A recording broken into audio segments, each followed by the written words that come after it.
To science and fun.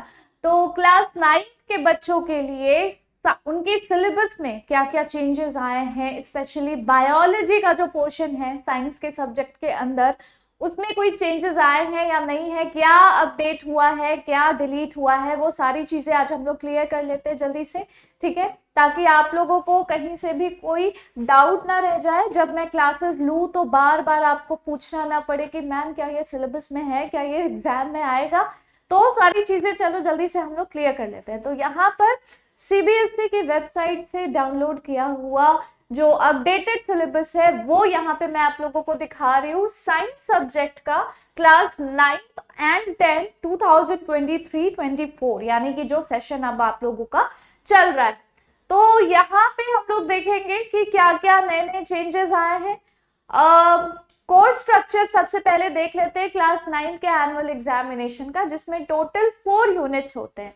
First unit में matter, its nature and behaviour, second unit में organisation in the living world, third unit में motion, force and work, and fourth unit में food production. तो मुझे लगता है कि second and fourth unit में ही बायोलॉजी आएगी, राइट।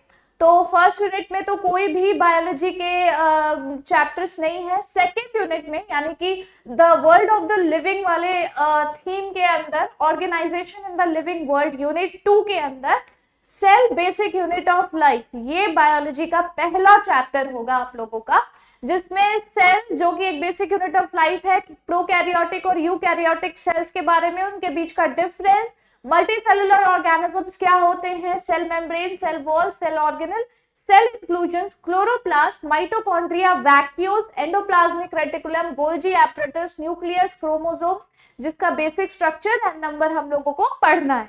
तो इतने ही टॉपिक्स सेल के चैप्टर में आप लोगों को दिए जाएंगे एंड इतने में से ही आप लोगों का क्वेश्चन आएगा आपके एनुअल एग्जामिनेशन में।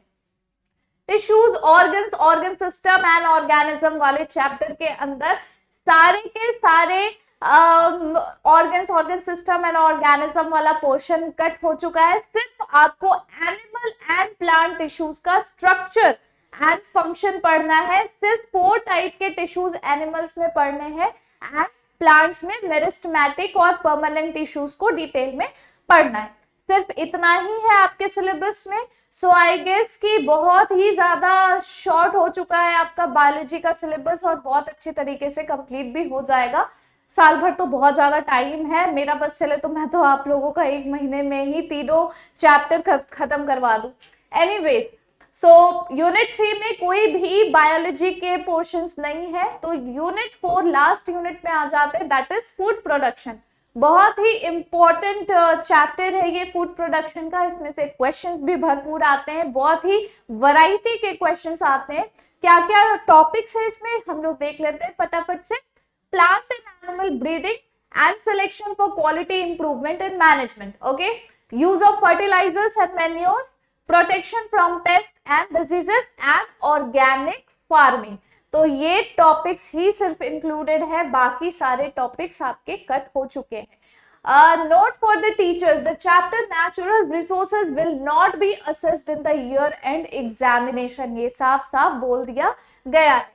However, learners may be assigned to read this chapter and encouraged to prepare a brief write-up on any concept of this chapter in their portfolio. This may be for internal assessment and credit may be given for periodic assessment or portfolio. तो ये सारी चीजें जो लिखी हुई है ये depend करता है आपके स्कूल के टीचर्स पे कि वो आप लोगों से किसी भी तरह का कोई प्रोजेक्ट वर्क या कोई एक्स्ट्रा करिकुलर एक्टिविटी करवाते हैं या नहीं इस चैप्टर में से। The NCERT textbooks present information in boxes across the book. These help students to get conceptual clarity. However, the information in these boxes would not be assessed in the year-end examination. साफ साफ लिखा हुआ है, वो जो छोटे छोटे box बनाकर एक्स्ट्रा इंफॉर्मेशन देने की कोशिश की जाती है आप लोगों के NCERT के बुक्स में, जो आपके कॉन्सेप्ट से रिलेटेड होते हैं, पर वो सिर्फ और सिर्फ आपके नॉलेज को एनहांस करने के लिए होता है, वो आपके एग्जाम में नहीं आएगा। तो ये चीज आप लोगों को माइंड मेकअप करके चलनी है, आपको क्लियर रहना है ये सारी चीजों से। एंड हम भी आपको इसी सिलेबस से स्ट्रिक्टली रिगार्ड करते हुए ही पढ़ाएंगे, आपको कोई भी चीज ऐसी नहीं पढ़ाएंगे जो आपके एग्जाम में नहीं आने वाला होगा। तो I hope everything is clear now. So I hope class 9th के बच्चों को बायोलॉजी से रिलेटेड अब कोई भी डाउट नहीं होगा with regard to the syllabus of your examination. So thank you so much बच्चों एंड बाय बाय।